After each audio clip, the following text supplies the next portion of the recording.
Verdict form number 1 reads, we, the jury, find the defendant, Mario Jackson, guilty of murder in the first degree as charged in count 1, guilty of murder in the second degree as charged in count 2, guilty of murder in the second degree as charged in count 3, guilty of murder in the first degree as charged in count 4, guilty of murder in the second degree as charged in count 5, guilty of murder in the second degree as charged in count 6.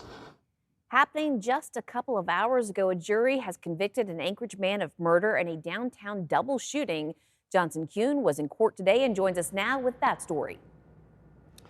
That's right, Rebecca. And so, as you just heard, the jury has found Mario Jackson guilty on all counts in the murders of Sheila Agarchuk and Bobby Deloach.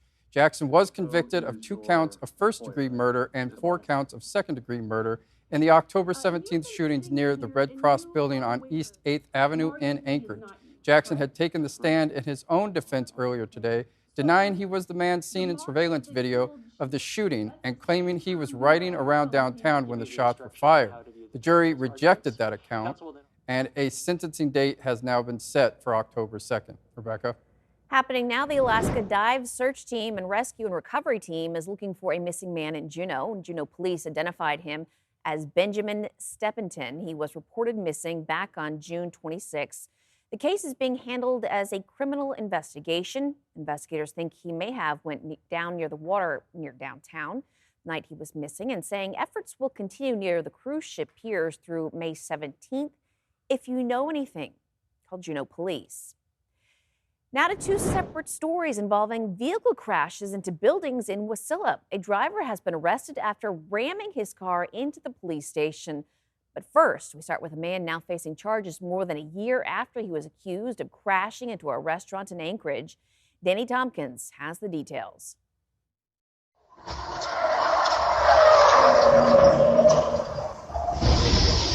That was April 20th, 2025, a little after 3 in the morning, according to Anchorage police. A blue Dodge Ram, APD says, was going upwards of 80 miles an hour, slamming straight into Pelmini Restaurant. I was actually surprised how many people stopped by and told us that they miss us and would help if we needed help. That was employee Lester Hayes in July of 2025. At the time, restaurant staff told Alaska's news source one employee inside lost partial vision in one eye. On video, we see the driver that morning was able to run away, leaving behind a mess. It's been more than a year. The restaurant rebuilt and reopened. Robert Miller was accused of crashing the truck, and a warrant was put out in June of 2025. Now, since then, Miller has avoided being taken into custody.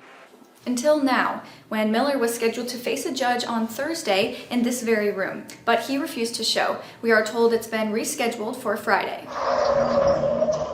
APD says Miller did not own the truck driven in the crash. Inside the vehicle, investigators say they found cocaine, fentanyl, and blood that matched Miller's DNA. But it was not this crash that led to Miller's arrest. On Tuesday, APD responded to a shoplifting call on the Old Seward Highway, where they say they found the 43-year-old. He's now facing several charges, including assault, reckless driving, drug misconduct, and leaving the scene of a crash police say caused more than $100,000 in damage. Pelmini owners declined to comment, but last year, Hayes said he felt the community's support. I'm just happy to be back in here serving. Feels like I'm back at home now. There's a few things that need to change going, and then it'll feel a little bit more like home. Danny Tompkins, Alaska's news source. Police identified a Palmer man who they say rammed his car into the Wasilla police station Wednesday evening. Check out this security video.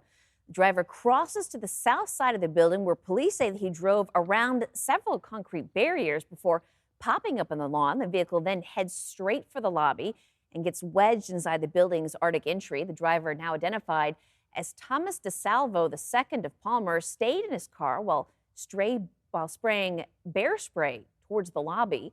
And police were concerned that he may have had an explosive device in his car. That turned out not to be the case. He was arrested and charged with several counts, including assault and terroristic threatening. Well, sunshine was back in parts of South Central today on this Friday Eve. And how are things looking ahead into that Friday, though? Chief Meteorologist Melissa Fry joins us now with that forecast. Yeah, finally seeing those warmer temperatures, sunshine around, and yes, it is going to stick with us Friday and Saturday as well for much of South Central. Looking at those current conditions outside right now, beautiful view out towards Sleeping Lady. We do have some cumulus clouds building, some interesting dynamics out there, even some thunderstorms to our south, but it's still warm even in the 6 o'clock hour, holding on at 55 degrees. Looking at temperatures across Anchorage, it's 60 right now at the Camel Creek Science Center, 57 out on Muldoon. You're at 55 right now at Jay Bear. We're also seeing those mid-50s in Palmer, even with a little bit of cloud cover, holding on to low 60s in Fairbanks, but chilly in Juneau. Rain showers there today, and high temperatures holding in the mid-40s. Now, if you thought you heard some thunder on the Kenai Peninsula, you probably did. We've been seeing some thunderstorms developing along the Sterling Highway, also pushing west there across the inlet. You can see some additional cells coming down on the backside of the Kenai Mountains and pushing out toward the Sterling Highway as we speak. Those storms are all pushing to the west, so don't be surprised if you see a quick downpour in this area. Could see some gusty winds, and lightning is still possible with these storms. Otherwise, we are still on flood watch. We are beginning to see high water on multiple places on the Yukon River and the Kuskokwim River near Bethel as that ice is on the move.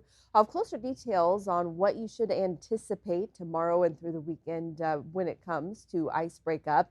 But looking ahead to that forecast for tomorrow, a lot of sunshine across the state, low to mid 50s in south central, 60s in the interior, just a little bit of cloud cover in Juneau and mostly sunny in Bethel. And we'll have a look at that full forecast here in a few minutes. Thank you, Melissa. In Capitol coverage, state lawmakers rejected Stephen Cox as Alaska's Attorney General, but he won't be leaving the Dunleavy administration. Now, moments after lawmakers voted against Cox's confirmation, the governor appointed him as counsel to the governor. Dunleavy said Cox's legal and policy experience will help him advise on key issues facing the state, and that same experience that was criticized by lawmakers who voted against his appointment. Cox's first day on the job is today. That's according to the governor. And with Cox out as AG, Governor Dunleavy picked 14-year Department of Law employee Corey Mills, who was most recently a deputy AG, to serve as acting attorney general. Well, the Tanana Chiefs Conference is raising new concerns about flooding in the interior after disaster declarations for Hughes and Chalkitsik earlier this week. Now, both have seen homes and infrastructure damaged by ice jams and river flooding. As TCC helps coordinate recovery, they warn other villages are also at risk. Now, this includes a flood advisory for Ruby, flood watches for Galena, Fort Yukon, and flooding concerns for Stevens Village. A California man identified as a leader of an Alaska drug trafficking organization has been sentenced to 15 years in prison. Court documents say Tyrone Hampton moved to Alaska from Southern California in 2022. Investigators say Hampton and others began selling drugs like heroin and fentanyl. And one of the locations they committed the crimes was in Wasilla at an apartment. After a lengthy investigation, Hampton was linked to the crimes, and he pleaded guilty to drug trafficking and money laundering. 5 co-defendants also pleaded guilty. They received varying sentences up to 15 years. It's the end of an era for Fire Lake Elementary as the school prepares to close for good. Staff, students, families, and alumni gathered tonight for one last goodbye to the campus. It's a celebration of memories, friendships, and the school's legacy. It's been going on since 4:30 and is expected to wrap up before 7. Fire Lake Elementary was a casualty of the school district to cut costs while dealing with a projected $90 million budget deficit. And as those temperatures rise, more Alaskans are working on their shooting skills and preparing to hunt. Places like Rabbit Creek Shooting Park are now back open and very busy. Hunter educators say that no matter how long you have hunted, it's always good to knock the rust off before you head back out. It's great to come in because we don't want to carry a firearm out there if we're not proficient with it, right? So it takes training, it takes practice, it takes repetitiveness, and that's why I think the range is so busy in the spring months. And educators suggest practicing with a dummy firearm first to gain muscle memory and to learn safely and to use a gun for the real thing. And after that, of course, practice on targets. They also remind everyone to keep guns unloaded until they are ready to be used to prevent danger. Thanks for listening. Click subscribe so you can get the latest podcast from Alaska's news source automatically. And stay up to date with breaking news and in-depth reporting available for free 24/7 with the Alaska's news source app.